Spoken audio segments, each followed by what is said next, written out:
ఉచిత కాన్పులు, సిజేరియన్లు మరియు అన్ని రకాల ఎమర్జెన్సీ వైద్య సేవలు ఇక్కడ అతి తక్కువ ఖర్చులతో చేయబడును. ఇట్లు Chelmeda Anandarao general hospital, Bommakal, Karimnagar.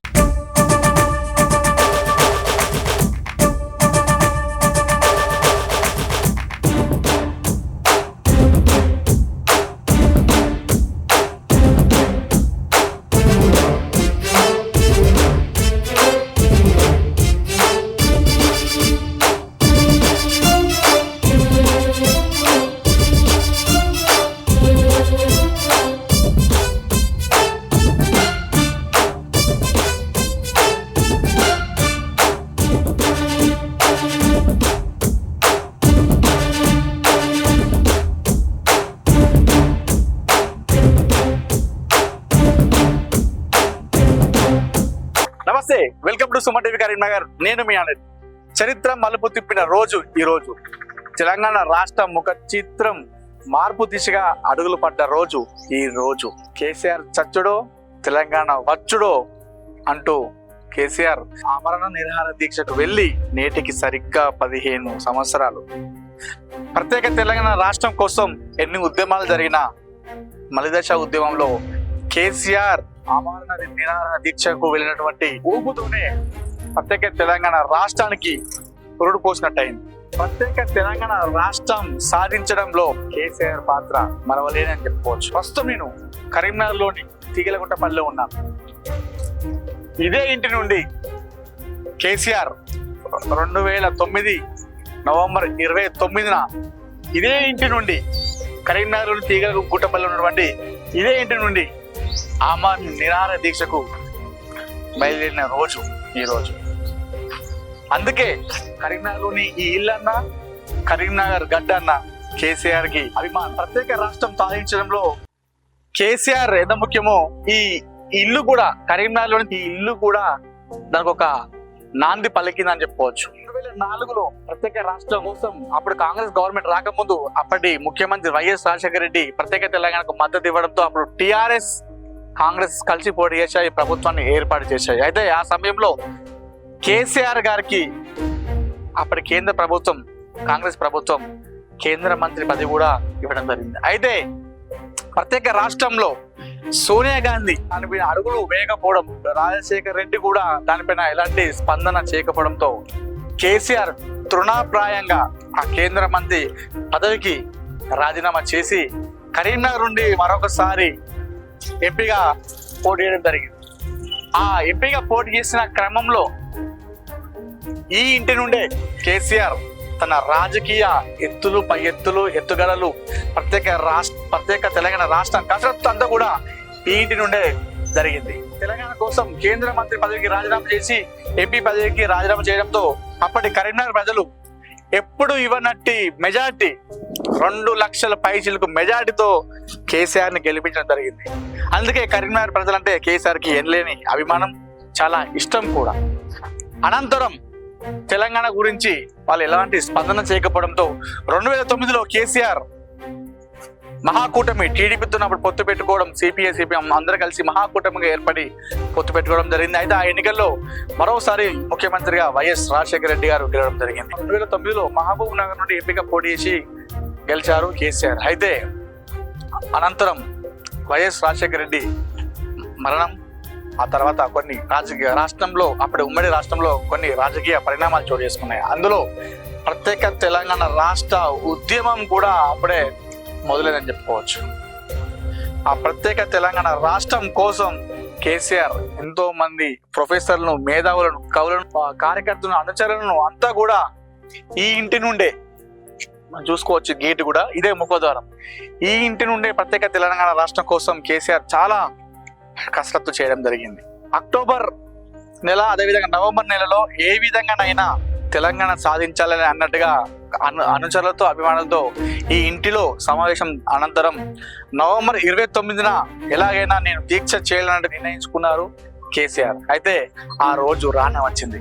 November 29, 2009 రోజున సరిగ్గా 9 గంటల ప్రాంతంలో, అంటే 15 ఏళ్ల కింద 9 గంటల ప్రాంతంలో ఇదే ఇంటి నుండి కేసీఆర్ ఆమరణ నిరాహార దీక్షకు, అంటే కేసీఆర్ చచ్చుడో తెలంగాణ వచ్చుడో అనే నినాదంతో 9 గంటల ప్రాంతంలో ఈ ఇంటి నుండే దీక్ష శిబిరానికి అడుగులు వేయడం జరిగింది. అనంతరం ఇక్కడ నుండి బయలుదేరడంతో చాలా మంది కూడా ఆయన అనుచరులు, అభిమానులు, టిఆర్ఎస్ కార్యకర్తలు ఉమ్మడి జిల్లా వ్యాప్తంగా కూడా చాలా మంది తెలంగాణ కోసం కేసీఆర్ కు మద్దతు పలికి పార్టీలకు అతీతంగా ఆయన వెంట ఇక్కడ నుండి వెళ్ళడం జరిగింది.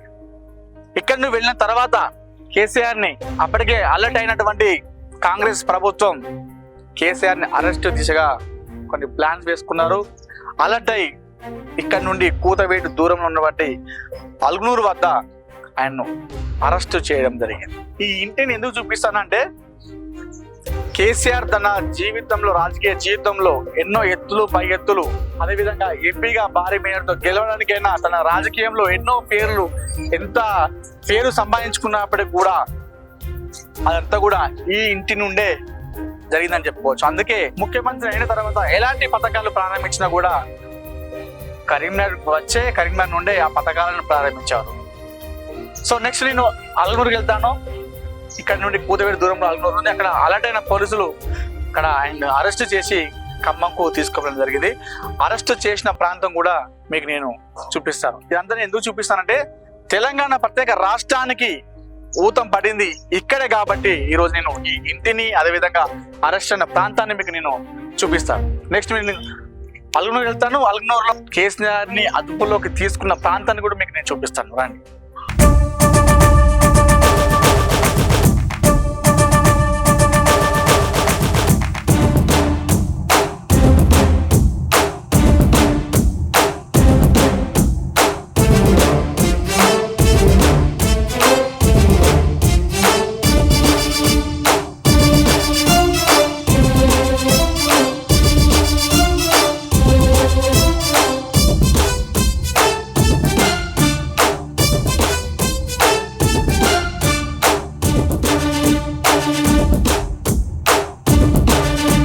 కరీంనగర్లోని తీగలగుట్టపల్లిలో ఉన్నటువంటి తన నివాసం నుండి నిరాహార దీక్షకు బయలుదేరినటువంటి కేసీఆర్ ను సిద్దిపేట వెళ్తుండగా ఈ అల్గునూరు చౌరస్తాలోనే ప్రస్తుతం అక్కడే ఉన్నాను నేను.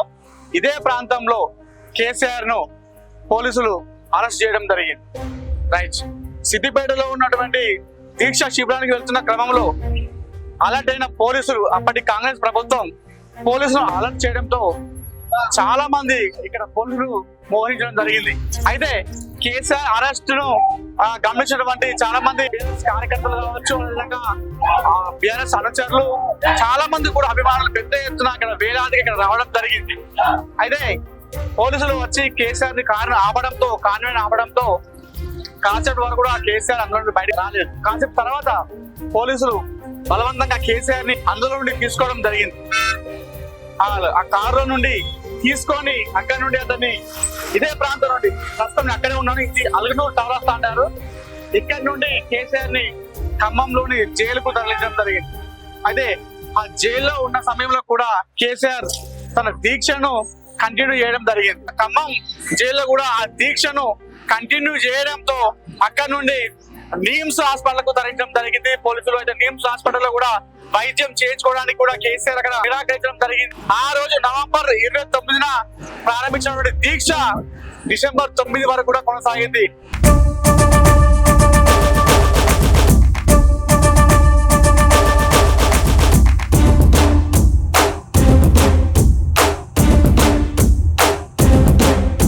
కేసీఆర్ ఆరోగ్య పరిస్థితి విషమించడంతో డిసెంబర్ 9 నాడు అప్పటి కేంద్ర ప్రభుత్వం తెలంగాణ రాష్ట్ర వైపుగా అడుగులు వేయసాగింది. అప్పుడు ఒక స్టేట్మెంట్ అర్ధరాత్రి సమయంలో కాంగ్రెస్ కేంద్ర ప్రభుత్వం ఒక స్టేట్మెంట్ ఇవ్వడం జరిగింది. ఆ సమయంలో కేసీఆర్ దీక్ష విరమింపజేశాడు. జయశంకర్ కావచ్చు, ప్రొఫెసర్ కోదండరాం, చాలా మంది ఇతర బీఆర్ఎస్ నాయకులు అతనికి నిమ్మరసం ఇచ్చి ఆ దీక్షను విరమింపజేయడం జరిగింది. అయితే ఆ తర్వాత ఎప్పుడైతే కేసీఆర్ అల్గునూరులో అరెస్ట్ కావడం జరిగిందో ఆ తర్వాత ఆ దీక్షను కంటిన్యూ చేయడం జరిగిందో ఆ సమయంలో ఉద్యమం ఉబెత్తున ఎగిసిపడింది. తెలంగాణ వ్యాప్తంగా కూడా చాలా మంది విద్యార్థి సంఘాల నాయకులు, చాలా మంది పార్టీలకు అతీతంగా తెలంగాణ రాష్ట్ర సాధన కోసం అడుగులు వేసి ఎన్నో ఉద్యమాలు, ఎన్నో పోరాటాలు చేశారు. అయితే ఈ నేపథ్యంలో చాలా మంది కూడా అనుకోవచ్చు, తెలంగాణ ఉద్యమం కోసం పోరాడింది కేవలం కేసీఆర్ మాత్రమేనా అని ప్రస్తావన రావచ్చు. చాలా మంది విద్యార్థుల ఆత్మ బలిదానాలు, ఎంతో మంది ఉద్యోగులు, నిరుద్యోగులు తమ పదవులకు రాజీనామా చేయడం, ఉద్యోగులు చాలా మంది వాళ్ళ ఉద్యోగానికి రాజీనామా చేసి తెలంగాణ రాష్ట్రం సాధించడం జరిగింది. అయితే వీరందరికీ కూడా ఆద్యం పోసింది, వీరందరూ కూడా మోటివేషన్ చేసింది మాత్రం కేసీఆర్ అని మాత్రం మనం చెప్పుకోవచ్చు. ఎందుకంటే నవంబర్ 29 నాడు కేసీఆర్ ఈ ఆమరణ నిరాహార దీక్షకు కరీంనగర్ లోని ఆ ఇంటి నుండి బయలుదేరకపోతే అల్గునూరులోని ఉన్నటువంటి ఈ ప్రాంతంలో ఒకవేళ అరెస్ట్ కాకపోతే ఈ రోజు రాష్ట్రంలో పరిస్థితి వేరే ఉండేది. కేసీఆర్ ఆమరణ నిరాహార దీక్ష కోసం కరీంనగర్ లోని తీగలగుట్టపల్లి ఉన్నటువంటి ఆ ఇంటి నుండి బయలుదేరడం, అదేవిధంగా అల్గునూరులో ఈ ప్రాంతంలో అరెస్ట్ కావడం వల్లే తెలంగాణ ప్రత్యేక రాష్ట్ర ఉద్యమానికి ఊపిరి పోసింది, ఆద్యం పోసింది అని చెప్పుకోవచ్చు. అందుకే తెలంగాణ ప్రత్యేక రాష్ట్ర సాధనలో కరీంనగర్ గడ్డ అనేది మరవలేనిది. ఎన్ని జిల్లాలు ఉన్నప్పటికీ మాత్రం తెలంగాణ ప్రత్యేక రాష్ట్రం కోసం ఉద్యమాలు కావచ్చు, పోరాటాలు చేసింది మాత్రం కరీంనగర్ జిల్లాకు ప్రత్యేకమైన స్థానం ఉంది. కుమార్తో అనిల్, సుమన్ టీవీ, అల్లుడు నుండి.